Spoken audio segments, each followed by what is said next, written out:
네, 안녕하세요. 임상초고송쌤의 오븐싸기 홍현희입니다. 자, 오늘은 제 얼굴이 좀 이상하죠?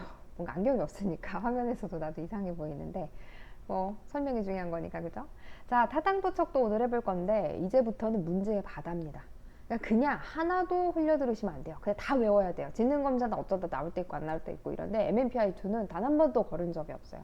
그게 타당도에서 나오는지 임상에서 나오는지 아니면은 뭐 쌍척도가 나오는지 세상척도가 나오는지 아무튼지 간에 MMPI2가 실기 문제에서 안 나온 적은 거의 없다.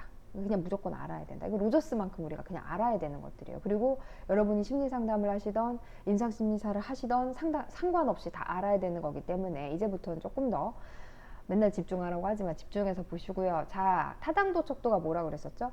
이 미네소타 멀티페이셜 퍼스널리티 인벤토리 얘를 사용을 할 때 이 사람이 제대로 보고했는가를 알려주는 게 타당도 척도예요. 그러니까 이 검사 결과를 내가 신뢰할 수 있는가, 검사자로서 봤을 때 이 사람이 성실하게 대답했다고 말할 수 있는가, 이 검사 결과를 바탕으로 우리가 유의미한 해석을 끌어낼 수 있는가, 이걸 판단하는 게 바로 타당도 척도입니다. 그리고 MMPI2에서는 타당도 척도를 상당히 많이 제공을 하고 있어요. 그래서 이런 걸 하나하나 좀 아셔야 된다는 거. 자, 첫 번째로 나오는 게 무응답 척도입니다. 그래서 물음표로 하죠. 자, 무응답 척도는 어떤 걸 우리가 무응답 척도라고 하죠? 대답을 예 아니요 둘 중에 하나만 해야 되는데 둘 다 체크했거나 아니면 안 했거나, 이게 바로 무응답 척도입니다. 유의미하지 않은 답이 되는 거죠. 자, 그래서 요거는 우리가 무효로 간주하는데 이거 알아야 되는 거예요. 몇 개 이상일 때, 몇 개 이상일 때, 30개 이상일 때. 이거 는 들어가요. 자, 30개 이상일 때 어떻게 한다? 얘는 타당하다고 본다, 타당하지 않다고 본다. 타당하지 않다고 봐. 해석을 할 수가 없어요. 이런 게 30개가 돼버리면. 근데 뭐 그 안에서 건져서 할 수는 있겠죠. 근데 일단 30개가 넘어가면 유의미한 프로파일로 간주하기가 상당히 어렵다는 거예요. 왜냐면 빠진 게 너무 많기 때문에. 듬성듬성한 거예요. 우리가 퍼즐을 맞출 때 이 조각이 다 있어야 퍼즐을 완벽하게 맞출 수 있는데 이 퍼즐 조각이 막 중앙 비어있고 옆에 비어있고 다 비어있는 거예요. 그러면 우리가 알 수가 없잖아요. 나머지를 다 우리 추측으로 떼어야 되는데 그건 너무 위험하죠. 그래서 30개 이상일 땐 우리가 유의미하지 않다고 보고, 이 이유가 있어요. 30개 이상 이렇게 둘 다 체크하거나 아니면은 응답을 안 하는 이유가 있거든요. 요것도 다 실기 문제입니다. 다 외우셔야 돼요. 근데 이해를 먼저 하고 외우면 더 낫겠죠? 그래서 첫 번째 이런 이유가 뭘까? 왜? 도대체 왜?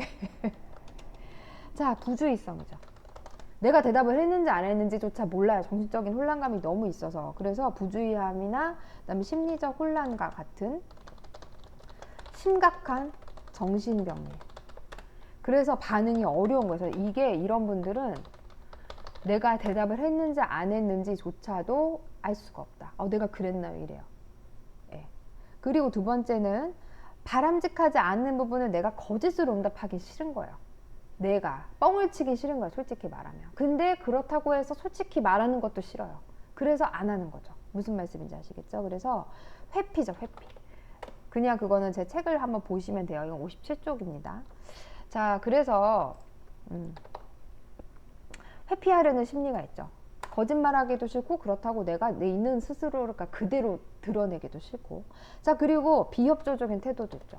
네가 뭔데 날 판단해? 이런 종이 쪼가리로? 이런 질문 몇 개로? 이거 나 상관도 없는 것 같은데? 이러신 분들이 있어요. 어떤 분들이 이거 너무 오래전에 만들어진 거 아니냐고. 1940년대 어디서 또 찾아보고 왔어요.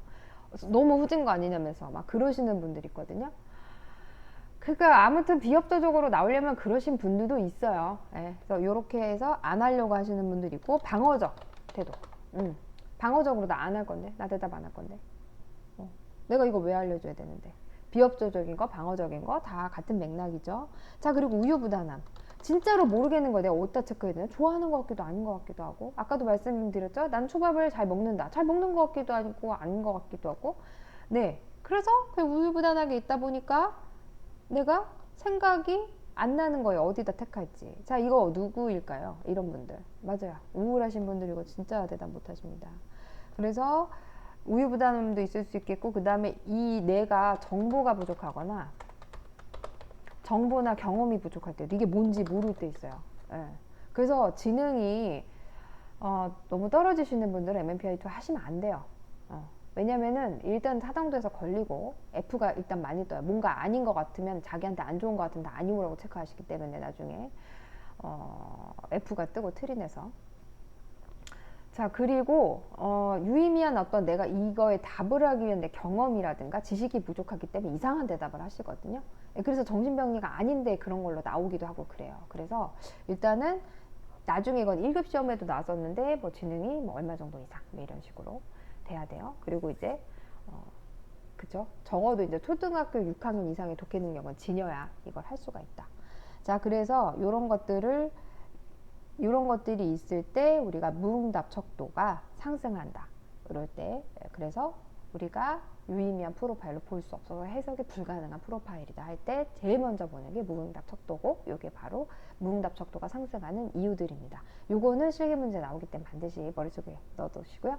네, 오늘도 너무너무 고생 많으셨고요. 전 또 다음 시간에 여러분들과 함께 즐겁게 공부하도록 하겠습니다. 감사합니다.